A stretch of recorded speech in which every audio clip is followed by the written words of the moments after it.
Quarterback is an interesting position. In addition to the talent and subsequent skills needed to play the position, a quarterback actually has to have the right personality in order to have sustained success at the highest level. We can name QB after QB after QB who are all more naturally gifted than Tom Brady. But despite that, a seemingly perfect blend of personality traits have made him one of, if not the greatest, to ever play the position. When it comes to our QBs, we like to see passion, excitement, anger, poise, swag, and we want to see them all at the perfect time. The subject of today's video never really gave you any of that. Jay Cutler is one of the more talented QBs we've seen come through the NFL, but he never had the right personality traits to capitalize and get the most out of his talents in a way that would lead to sustained team success. He honestly never seemed to care too much about anything, and he's for sure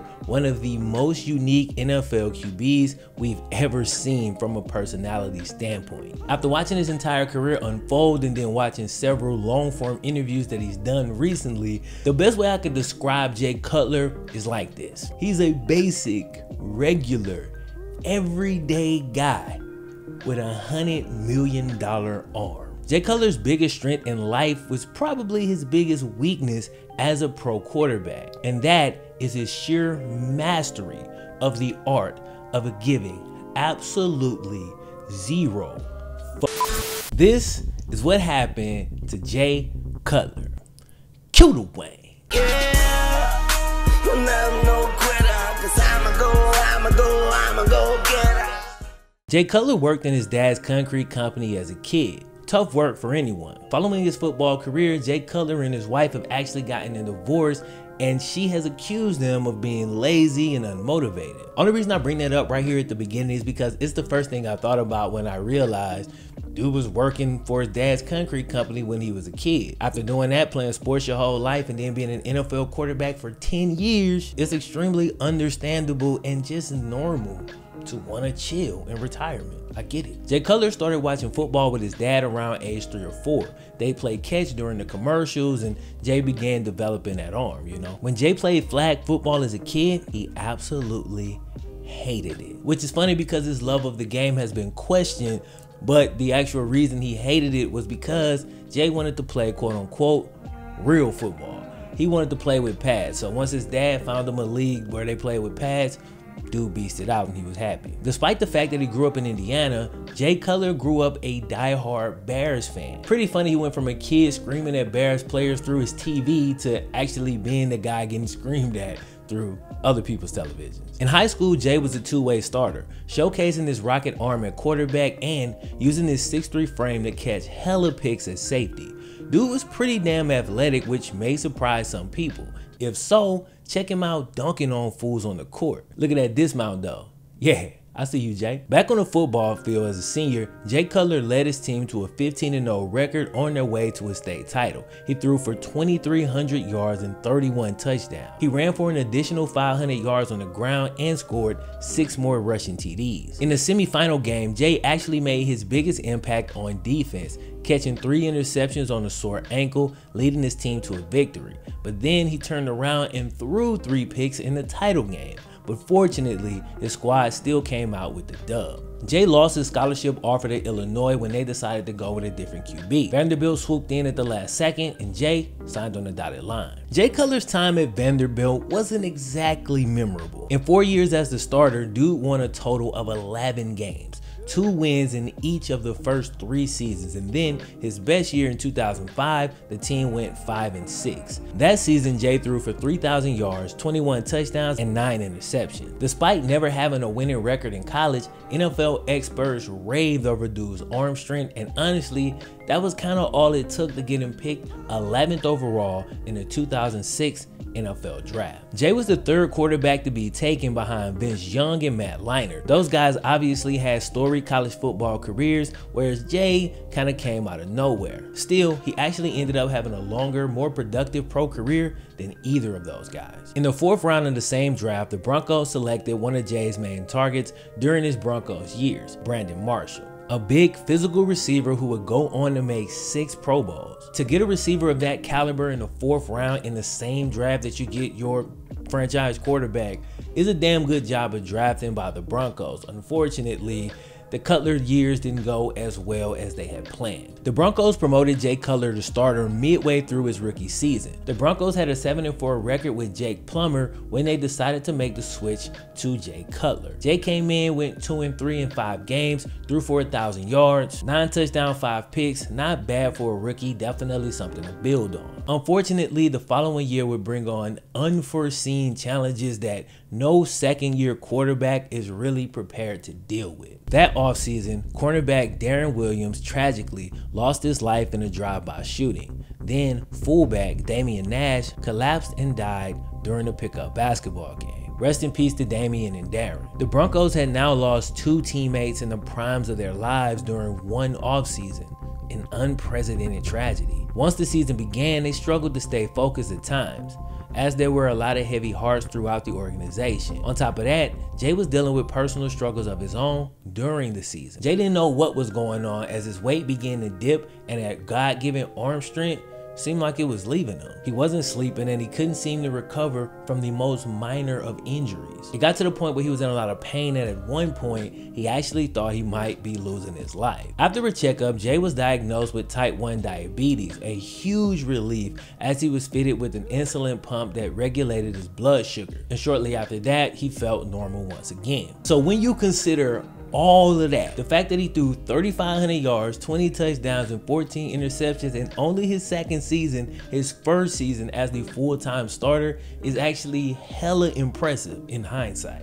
Also, the team managed to go 7-9, a losing record, yes, but really close to 500. And once again, considering all of the turmoil, that's not too bad. The following year, Jay Cutler would have his best year as a pro. And that 2008 season was the closest Jay Cutler ever got to reaching his actual potential. He threw for 4,500 yards and 25 touchdowns, but still a high number of interceptions with 18 picks. Surprisingly, that was Jay Cutler's only Pro Bowl appearance in his entire 10-year career. But unfortunately, his time in Hawaii didn't exactly go as planned. As we discussed earlier, Jay Cutler is a type 1 diabetic. So he was in Hawaii surrounded by Pro Bowlers, sitting by the pool, just chilling, you know? That's when fellow Pro Bowlers Peyton Manning, Nick Mangold, and Chris Delman thought, you know what? It'll be hilarious if we just threw Jay Cutler into the pool. And you know what?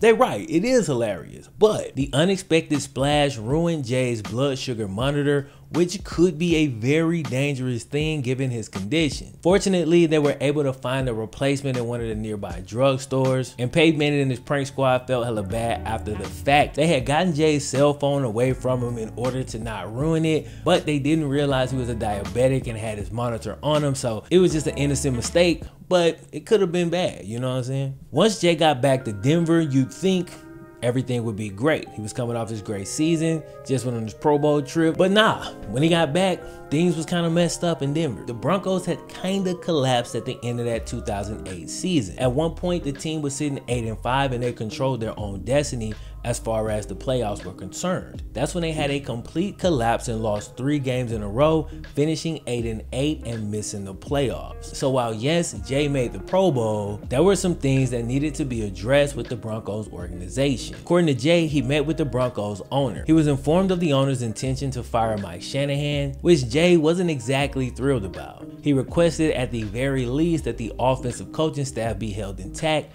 due to the fact that the Broncos had one of the top rated offenses in the league. Once again, according to Jay, the owner promised that he would.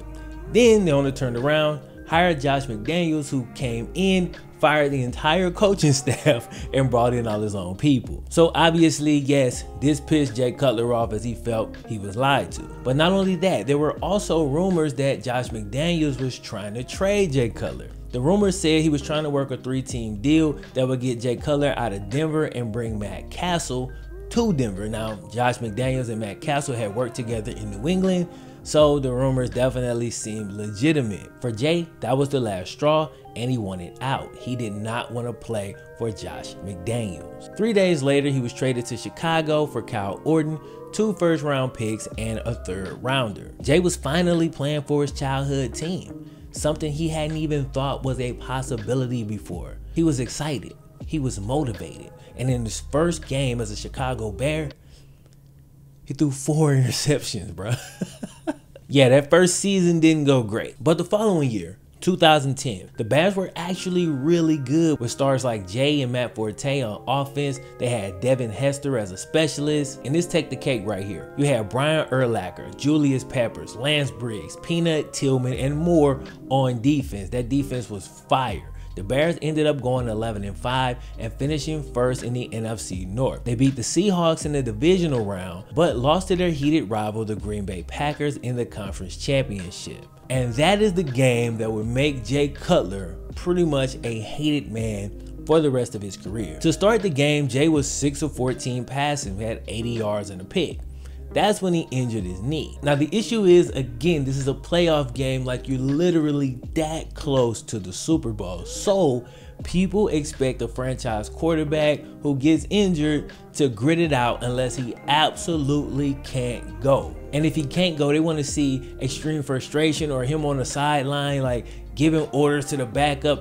It's these certain things that people want to see, like these boxes people want checked in order to believe you're actually hurt and that you actually give a damn. However, Jay Cutler does not show emotion like everybody else. Either that or he just actually didn't give a damn. I don't know which one it was. All I know is that the optics were absolutely terrible as he sat on the sideline in this big ass coat. People questioned his commitment and some accused him of quitting on his team. The fact that he sat alone with no emotion on his face made everything 100 times worse. Now it would later come out that Jay did indeed have a sprained MCL, but the image of him sitting there on the sideline in a big ass coat and a straight face while his team lost just never sat well with fans. At this point, Jay had become a punchline, from the hilarious Smoking Jay Cutler meme to an animated representation of Jay appearing on South Park. My only thing is, I don't understand why they left him sitting out there on the bench. It really made him look like he had just quit on the squad. Like, take him back in the locker room and do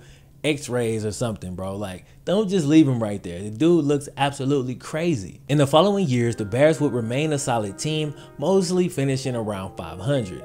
And to the surprise of many, at the end of the 2013 season, the Bears decided it was a great time to give Jay Cutler a 7-year, $126 million contract extension. Now look, I understand Jay Cutler's talent. I really do. I understand his potential. But at that point, he had been in the league for 8 years. He'd only made the Pro Bowl once. He had never made it to a Super Bowl, and some people questioned his commitment to the game. So to give him a 7-year, $126 million contract never seemed like a good idea. However, if I was Jay, I would have signed that thing fast as hell. He did the right thing. Unfortunately for Chicago, after that contract, the Bears never had another winning season with Jay Cutler as their starter. In 2014, Jay reunited with his former teammate Brandon Marshall, and while Brandon continued to put up Pro Bowl numbers, Jay couldn't stop throwing picks. He already wasn't the most efficient quarterback, and then once you mix in Mike Martz's overly aggressive play calling, it was just a recipe for disaster. Bro, we talking about Jay throwing a plethora of picks, and he was once sacked 9 times in the first half of a game.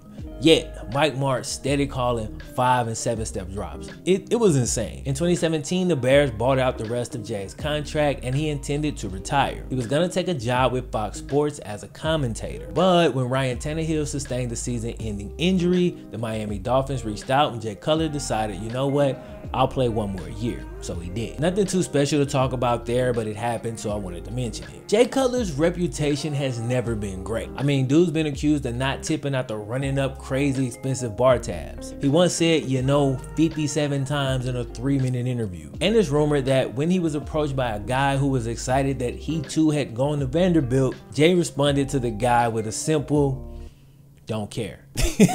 That's some funny shit. Recently, Jay Cutler's been dealing with a divorce from his celebrity wife, and I watched a couple of clips from the reality show that they had together while researching this video. And honestly, man, divorce seems like the right move, you know? Like, a lot of times a divorce is kind of a sad thing, but This just seems like a good split. Jay's a super laid back personality. He worked his whole life. He's earned over $100 million. He's retired. He wants to chill, relax, enjoy his kids, and enjoy his life.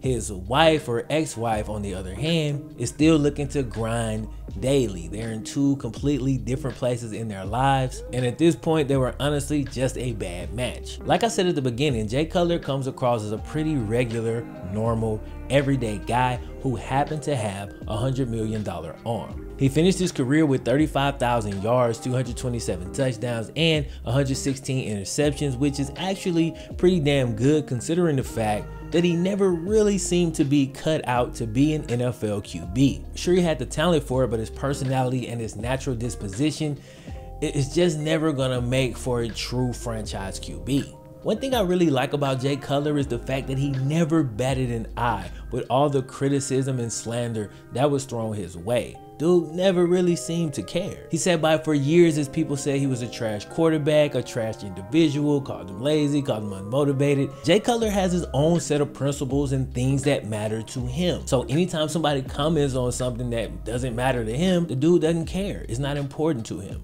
There's only one thing that I've actually seen him care to rebuttal multiple different times, and that's when people question his toughness. I actually read an article with one reporter saying that Jay Cutler's eyes welled up when it was brought to his attention that other players in the league were doing just that, questioning his toughness. It seems to be the only football related thing that he holds in high regard. And to be fair, pretty much all of his teammates and coaches have also come out and said that he's one of the toughest guys that they know. So there it is. I actually envy Jay Cutler's ability to not care what people think about him. Whether you like his attitude or not, it's gotta create a level of freedom that most people will never actually experience. So in closing, you and I may have feelings about Jay Cutler's quarterback ability or lack thereof, but one thing's for sure, Jay Cutler don't give a damn what none of us think, and that's a fact. Yeah, I'm no quitter, 'cause I'ma go